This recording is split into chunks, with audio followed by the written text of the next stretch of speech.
Alhamdulillahi Rabbil Alamin wa bihi nasta'in wa ala umurid dunya waddin wassalatu wassalamu ala ashrafil anbiya'i wal mursalin wa ala alihi wa sahbihi ajma'in.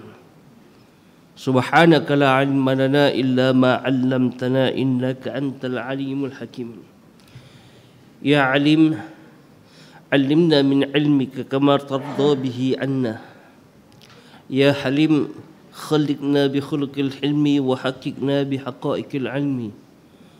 ربنا افتح بيننا وبين قومنا بالحق وأنت خير الفاتحين برحمتك يا أرحم الراحمين ويا أرحم الراحمين ويا أرحم الراحمين. أما بعد، قال الله سبحانه وتعالى في القرآن الكريم بعد أعوذ بالله من الشيطان الرجيم بسم الله الرحمن الرحيم ولو أن أهل القرى آمنوا واتقوا لفتحنا عليهم بركات من السماء والأرض ولكن كذبوا فأخذناهم بما كانوا يكسبون. Yang bermaksud dan sekiranya penduduk di suatu negeri itu beriman serta bertakwa, tentulah kami akan membuka pintu kepada mereka, pintu pengurniaan yang melimpah-limpah berkatnya daripada langit dan bumi. Tetapi mereka mendustakan Rasul kami, lalu kami timpakan kepada mereka azab siksa disebabkan apa yang telah mereka usahakan. Yang saya muliakan Fadil Tuan Imam yang telah memimpin solat kita sebentar tadi, pengurusi berserta seluruh ahli jawatan kuasa surau dan madrasah, pimpinan masyarakat, tuan guru, para asatiza, alim ulama, tuan haji, puan hajjah, ayah ibu, datuk datin, sidang jemaah muslimin dan muslimat yang dirahmati oleh Allah Subhanahu wa taala. Alhamdulillah, marilah kita merafakkan setinggi rasa syukur pada Allah Subhanahu wa taala. Di atas limpah karunia nikmatnya, alhamdulillah kita telah selesai menjalani 15 hari di dalam bulan Ramadan. Dan malam ini kita masuk kepada malam yang ke-16 di bulan Ramadan. Selawat dan salam kepada baginda Rasulullah sallallahu alaihi wasallam. Mudah-mudahan menjadi syafaat untuk kita di akhir nanti insya-Allah. Kita sampai kepada bulan Ramadan ini bukanlah satu perkara yang mudah, melainkan ia merupakan tanda rahmat dan kasih sayang daripada Allah Subhanahu wa taala. Sementara kalau kita lihat di dalam diari kehidupan kita, cuba kita renung di dalam bulan Rejab dan bulan Syakban yang lepas, tidak sedikit di antara kenalan kita yang bersama dengan kita pada Ramadan yang lepas, mereka telah kembali ke rahmatullah pada bulan Rejab dan Syakban yang lepas. Dan dalam hidup saya sendiri, ibu saya telah kembali ke rahmatullah pada bulan Syakban yang lepas. Semoga Allah merahmatinya insya-Allah. Maknanya apa? Kita sampai kepada bulan Ramadan ini setelah kita merayu pada Allah Subhanahu wa taala 2 bulan berturut-turut kita minta, Allahumma barik lana fi Rajab wa Sya'ban wa ballighna Ramadan. Kita minta supaya Allah berkatkan kita di dalam bulan Rajab dan bulan Sya'ban, dan kita minta supaya kita sampai ke dalam bulan Ramadan. Maknanya Allah makbulkan doa kita, Allah terima doa kita untuk Allah sampaikan kita ke dalam bulan Ramadan. Ayah ibu sidang jemaah yang dirahmati oleh Allah Subhanahu wa taala, di dalam ayat yang saya bacakan di mukaddimah tadi merupakan janji daripada Allah Subhanahu wa taala. Janji daripada Allah Subhanahu wa taala yang mana Allah Subhanahu wa taala apabila dia berjanji kepada hamba dan makhluknya, maka kita kena yakin apa yang dijanjikan oleh Allah Subhanahu wa taala itu adalah janji yang benar. kita sebut setiap kali di penghujung doa selepas daripada azan. Di penghujung doa kita sebut apa? Innaka la tukhliful mi'ad. Sesungguhnya engkau tidak akan memungkiri janji. Ini sifat Allah.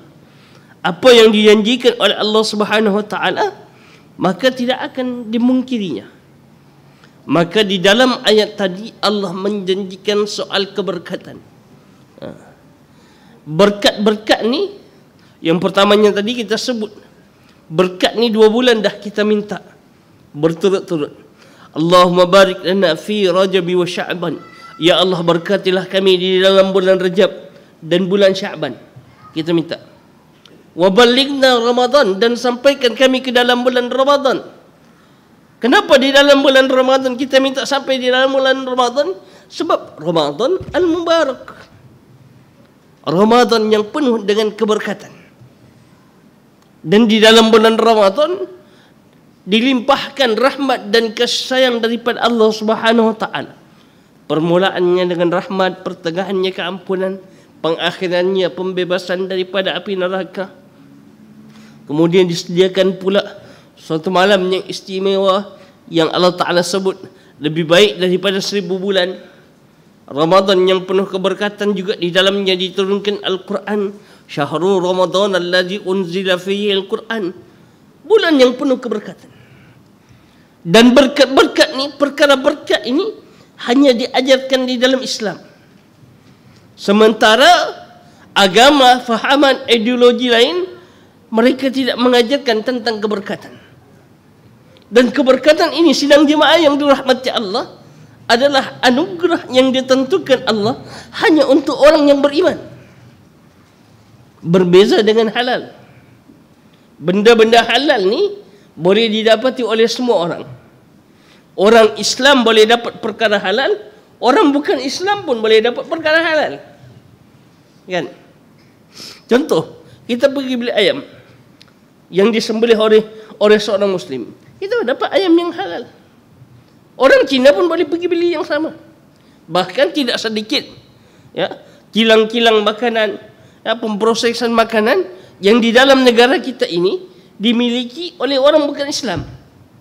Tetapi tata cara pengendalian makanannya, pengurusannya dan sebagainya menepati piawaian untuk mendapatkan sijil halal JAKIM. Walaupun dia bukan Islam, syarikat hak milik bukan orang Islam dapat persijilan halal. Tapi pernah hari ini tuan-tuan yang dirahmati oleh Allah Subhanahu wa taala, kita dengar orang pergi dekat pejabat agama beratur, bila sampai giliran dia, pegawai agama tanya, "Cik, boleh saya bantu?" Dia kata, "Saya nak minta borang keberkatan," katanya. Minta borang berkat. Tidak ada. Sebab keberkatan ini adalah anugerah daripada Allah Subhanahu wa taala. Pemberian daripada Allah Subhanahu wa taala. Dan inilah yang dijanjikan oleh Allah Subhanahu wa taala dalam ayat yang kita baca pada mukaddimah tadi. Namun begitu sidang jemaah yang dirahmati oleh Allah Subhanahu wa taala, janji Allah ini datang dengan syarat. Janji Allah ini datang dengan syarat. Bukan datang kosong begitu saja. Datang dengan syarat. Apa syarat yang ditetapkan oleh Allah Subhanahu wa taala? Yang pertama, aman, beriman. Dan yang kedua, wattaqo, bertakwa pada Allah Subhanahu wa taala. Iman dalam arti kata apa? Iman dalam arti kata meyakini tentang keihsanan Allah, meyakini tentang kekuasaan Allah Subhanahu wa taala, yakin terhadap janji-janji Allah Subhanahu wa taala, sama ada janji di dunia maupun janji di akhirat. Yakin dengan kehebatan Allah Subhanahu wa taala, kemampuan Allah Subhanahu wa taala. Yakin dengan rukun iman yang 6-nya, beriman kepada Allah, beriman kepada malaikat, beriman kepada kitab, beriman kepada rasul, beriman kepada hari akhirat, beriman kepada qada dan qadar. Baik dan buruk yang telah ditetapkan oleh Allah. Kadang-kadang ramai di antara orang Islam kita yang dia meyakini sampai 5 tu ya. Bila datang sampai yang ke-6, dia mula ragu. Tambah-tambah pula bila dia diuji di dalam hidup dia dengan kesusahan, dengan kepayahan, musibah, kan tidak sedikit orang menyalahkan takdir. Kenapa mesti saya? Ini tanda Allah zalim pada saya. Allah tidak adil di dalam kehidupan saya. Asyik saya. Allahu Akbar. Maknanya apa? Dia tidak yakin tentang takdir yang Allah Ta'ala telah tentukan pada dia. Tidak yakin pada qada dan qadar ketentuan Allah Subhanahu wa Ta'ala. Berapa ramai yang dalam keadaan demikian. Termasuklah juga bila kita sebut pasal iman, beriman kepada syariat Allah yang dibawa oleh para nabi dan rasul alaihi wassalatu wassalam. Sehinggalah baginda Nabi sallallahu alaihi wasallam, apa syariatnya? Yaitu syariat Islam. Kena beriman, percaya dengan Islam. Islam bukan makna ibadat ritual kita semata-mata. Islam bukan dengan makna puasa, solat, puasa, zakat, haji semata-mata. Tak. Tapi Islam ini adalah dinul hayah, jalan kehidupan. Seluruh kehidupan kita kena berpandukan kepada syariat Islam. Bekerja berpandukan pada syariat Islam. Kalau kata peraturan kena punch card pukul 8, masuk pukul 8. Jangan masuk pukul 8.30. Kalau punch card kata kena keluar pukul 5, punch card keluar pukul 5. Jangan keluar pukul 4.30. Kadang-kadang ada juga punch card dia betul. Pukul 8 masuk, pukul 5 keluar. Tapi bukan dia punch card, dia minta tolong kawan dia punch card. Sebab apa? Sebab dia tidak berpegang pada Islam. Tidak jujur dalam pekerjaan dia. Ada orang mengaku beriman tetapi tidak berpegang pada Islam. Dalam soal apa? Dalam soal ekonomi. Menipu dalam timbangan, menipu dalam jual beli, mengamalkan riba dan sebagainya. Sedangkan dia mengaku dia sebagai Islam, mengaku diri dia sebagai seorang mukmin. Sebab itu kita sebut beriman ini termasuklah beriman, meyakini Islam itu sebagai satu-satunya jalan yang akan membawa keselamatan di dunia dan keselamatan di akhirat. Kadang-kadang ada di antara orang Islam kita yang bila kita tanya patuh syariat ke tak patuh syariat, dia pun sebut tak payah syariat sangatlah ustaz. Kalau kita pegang sangat dengan syariat ni, sampai bila kita nak maju? Sampai bila kita nak maju? Tanda kata apa? Tanda dia tidak yakin Islam boleh bawa dia kemajuan dalam kehidupan dunia dan boleh bawa dia untuk selamat di akhirat. Sebab itulah Allah Subhanahu wa taala memperingatkan kepada orang yang beriman. Walaupun sudah beriman, Allah peringatkan semula di dalam surah Al-Baqarah, ya ayyuhallazina amanu udkhulu fis-silmi kafah.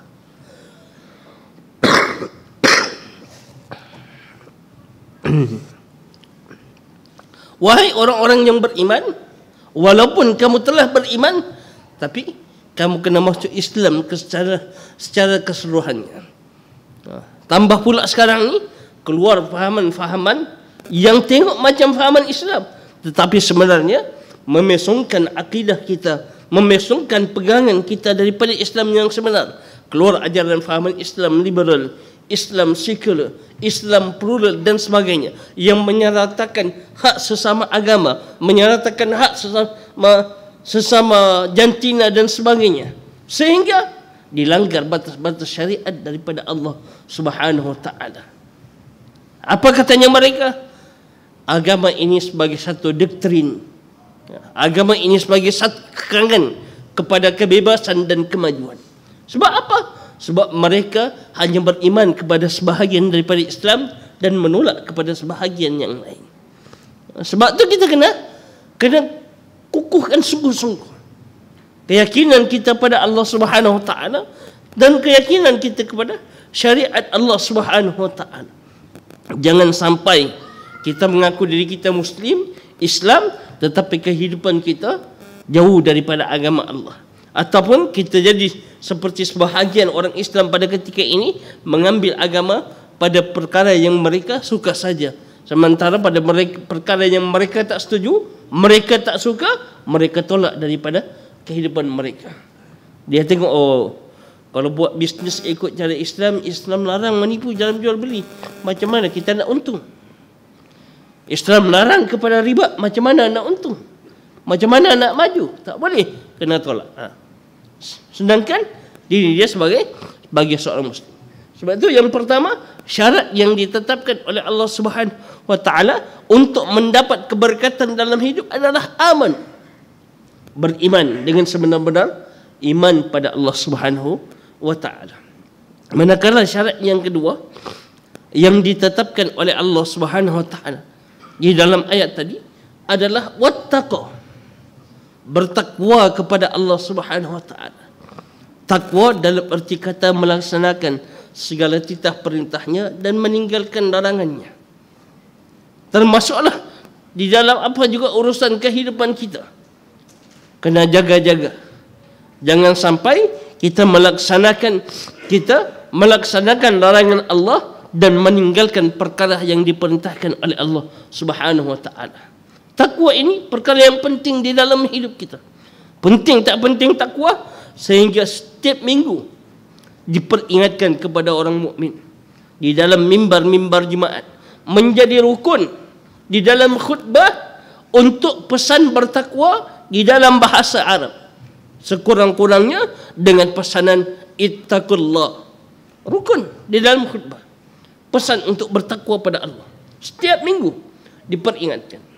Jadi kalau kita pergi mana-mana, dalam khutbah pertama, dalam khutbah yang kedua, khatib tidak sebut pesan bertakwa, walau sekadar ittaqullah. Maknanya pada hari itu khatib tersebut dia baca khutbah dalam keadaan dia tidak menyempurnakan rukun khutbah.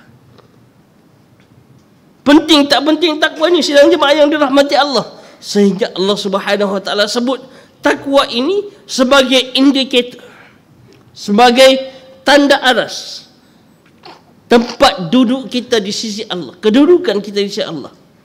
Allah Ta'ala sebut di dalam surah Al-Hujurat, ya ayyuhan nas, inna khalaqnakum min zakari wa unsa wa ja'alnakum syu'uba wa qabaila lita'arafu inna akramakum indallahi atqakum. Wahai sekalian manusia, sesungguhnya kami, yakni Allah, menjadikan kamu daripada lelaki, yakni Adam, dan perempuan, yakni Hawa. Dan kami jadikan kamu bersuku puak dan berbangsa-bangsa, supaya kamu saling kenal di antara sesama lain.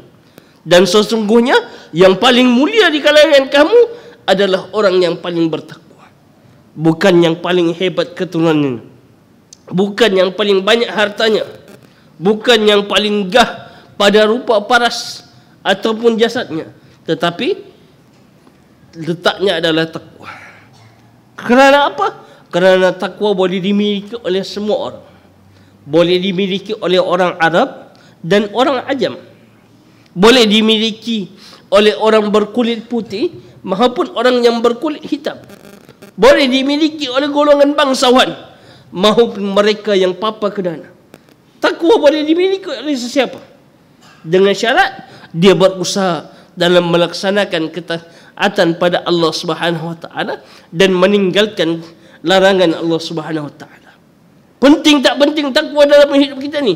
Penting. Sampai sehinggakan diadakan satu bulan, Allah Ta'ala perintahkan kita untuk berpuasa di dalam bulan Ramadan. Yang matlamatnya apa? Matlamatnya untuk melahirkan manusia yang bertakwa pada Allah. Kan? Kita sebut ayat, ya ayyuhallazina amanu kutiba alaikumussyam kama kutiba alal ladzina min qablikum la'allakum tattaqun. Wahai orang-orang yang beriman, diwajibkan ke atas kamu berpuasa sebagaimana diwajibkan ke atas orang-orang sebelum daripada kamu, supaya kamu bertakwa. Allahu Akbar. Jadi bila lengkap dua perkara ini, bila lengkap dua perkara ini, keimanan dan ketakwaan pada Allah Subhanahu wa taala, maka inilah dua syarat yang melayakkan untuk mendapat keberkatan daripada Allah Subhanahu wa taala. Berkat inilah dengan makna kata apa? Perkara yang memberikan manfaat kita di dunia dan memberikan kebaikan kepada kita di akhirat. Tidak kira sedikit ataupun banyak. Jika dia sedikit, sedikitnya mencukupi untuk kehidupan kita di dunia dan membawa kita kepada ketaatan pada Allah. Jika ia banyak yang tidak berlebihan dan membazir. Banyak yang tidak berlebihan dan membazir. Yang membawa kebaikan dalam kehidupan kita di dunia, kehidupan di akhirat. Jika bentuk harta yang memudahkan untuk urusan dunia kita dan dapat menyelamatkan kita daripada neraka Allah Subhanahu wa taala. Jika bentuk keluarga yang memberikan ketenangan di dalam kehidupan kita di dunia dan dapat membawa kita kepada kebahagiaan di hari akhirat. Jika dalam bentuk apa sekalipun, keberkatan yang dimaksudkan adalah memberikan manfaat dalam kehidupan kita di dunia dan berkekalan kebaikannya sehingga akhirat Allah Subhanahu wa taala. Mudah-mudahan Ramadan pada tahun ini menjadi Ramadan yang terbaik bagi kita. Yang kita keluar nanti daripada madrasah Ramadan setelah kita masuk di dalam Ramadan ini dengan keimanan pada Allah Subhanahu wa taala dan kita menjalani madrasah tarbiyah ataupun pendidikan di dalam madrasah Ramadan ini yang nantinya insya-Allah akan melahirkan kita sebagai mukmin yang bertakwa pada Allah Subhanahu wa taala. Mudah-mudahan kita menyambut Aidil Fitri nanti insya-Allah bukan sekadar kemenangan dalam menjalani ibadah puasa, tetapi termasuklah kita menyambut kemenangan keluar sebagai hamba yang mendapat keberkatan daripada Allah Subhanahu wa taala insya-Allah. Jadi sekadar itulah tazkirah untuk pada malam ini. Dan sebelum menutup tirai tazkirah, saya nak cerita sedikit tentang perkembangan kerja-kerja dakwah dan kebajikan kita di bumi Sabah. Di antaranya tuan-tuan sedang jemaah yang dirahmati Allah Subhanahu wa taala, di dalam bulan Ramadan ini di Sabah di bawah NGO kami Sabah Relief kita gerakkan misi Imarah Ramadan di negeri Sabah. Di antaranya yang saya nak kongsikan dua cerita. Satu, yang kita buat program di kampung yang namanya Kampung Gun Sapau di pedalaman Ranau. Kampung Gun Sapau ini kalau tuan-tuan masih ingat saya pernah cerita, ya, kita pergi sana, kita dapat Islamkan pada kali pertama kita masuk tu, kita dapat Islamkan lebih kurang 8 orang serentak yang kita Islamkan, ya, yang kita Islamkan, dan salah satunya adalah ketua kampung di situ. Dan dia wakafkan tanah untuk bina surau dan alhamdulillah surau dah siap. Dan kita dalam usaha untuk hantar dai berkala untuk mengajarkan mereka. Jadi baru-baru ni bila mana kita masuk pada ketika itu belum lagi bulan Ramadan, kita masuk awal, kita buat kelas untuk persiapan menyambut bulan Ramadan. Selepas habis kelas, masyarakat kampung dah bersesuai. Ada yang datang bercerita dengan saya, Ustaz perasan ke setiap kali kita berprogram ni akan ada anak beranak yang bukan Islam akan ikut dengan kita. Saya kata je, saya perasan. Okey, dia kata, Ustaz, yang lelaki tu, yang tua pakai seluar pendek itu bapaknya. Okey. Yang satu perempuan yang badan berisi sedikit, yang itu anaknya. Okey, baik. Dia kata bapak dia ni Ustaz dulu pernah kita syahadahkan, pernah bersyahadah, pernah masuk Islam. Tetapi disebabkan anak dia tahu bahawa dia masuk Islam, seluruh keluarga dia pulaukan dia. Dibuang daripada rumah. Diusir keluar daripada rumah. Diusir keluar sekali dengan bantal-bantal tilam dengan periuk belangan dan sebagainya. Diusir keluar daripada rumah. Dan anak perempuan tadi itu, pada ketika itu anak perempuan itu duduk di Kota Kinabalu. Bila tahu saja bapa dia masuk Islam, balik duduk di kampung untuk jaga pastikan bapa jangan masuk Islam. Allahu Akbar. Patutlah bila mana kita duduk di sana buat program, kita tengok mengalir. Saya tertanya sebenarnya kenapa dia mengalir air mata. Rupanya sebenarnya hatinya cenderung pada Islam. Tapi dalam keadaan keluarganya, anaknya tidak setuju, dan kita tengah mencari jalan macam mana kita nak bantu dia. Allahu Akbar. Itu yang pertama. Yang kedua, sidang jemaah yang dirahmati oleh Allah Subhanahu wa taala, kita pergi pula di satu kampung. Dia bukanlah di pedalaman, di pinggir bandar Kota Kinabalu, di kawasan Pekan Menggatal. Ya, kalau tuan-tuan pernah pergi ke Sabah, ya, dia ada satu tempat namanya Pekan Menggatal. dia berasal daripada perkataan mangga gatal. Ada satu pokok mangga yang mana mangga dia tu tak elok bila makan dia jadi gatal lah. Itulah dipendekkan jadi perkataan manggatal. Jadi nak bagi sedap sikit jadi menggatal. Ada kisah berkenaan dengan tempat menggatal tu yang jadi pada saya. Tapi saya tak nak cerita pasal tu. Jadi kita masuk ke pekan menggatal ni. Ada satu kampung yang namanya Kampung Nalap. Tuan-tuan, kita buat program jejak asnaf bermula daripada tazkirah sebelum iftar sehinggalah berakhir. Dan kami perasan pada ketika itu ada beberapa orang di antara kami perasan masyarakat di situ, terutama yang bukan Islam, bila mana dia tengok kami datang ni untuk imarahkan masjid, dia jeling kita ni, jeling macam nak telan, tuan-tuan. Jeling macam nak telan. Jadi penduduk kampung pun bercerita, memang sekarang ni bila mana sebelum ni mereka masuk Islam tapi tidak ada yang bimbing mereka, sekadar masuk Islam, ada suruh begitu saja, tidak ada yang datang bantu imarah, tidak menjadi satu isu. Tapi bila mana dilihat ada pihak yang bersungguh-sungguh bertanggungjawab mengajarkan kepada mereka tentang Islam ni, penduduk kampung yang bukan Islam ni mula menunjukkan protes. Terhadap kerja-kerja agenda-agenda dakwah yang kita mula gerakkan. Termasuk sehinggalah kebetulan laluan masuk kepada tempat surau tersebut, laluan tu betul-betul berhadapan dengan rumah kira orang kuat daripada agama Kristian yang di situ. Jadi dia menyatakan protes sebab lalu depan rumahnya. Sampai tahap macam tu sekali, tuan-tuan. Sampai tahap macam tu sekali. Sebab memang kita kena putar, ambil yutan depan rumah dia, kemudian baru kita masuk ke dalam kawasan surau. Dan biasanya pun untuk memudahkan, sebab kawasan surau tu dia turun sedikit ke bawah, jadi untuk memudahkan kita akan parking di atas. Memang nampak protes ataupun bantahan daripada mereka. Itu, tuan-tuan, sidang jemaah yang dirahmati oleh Allah Subhanahu Wa Taala.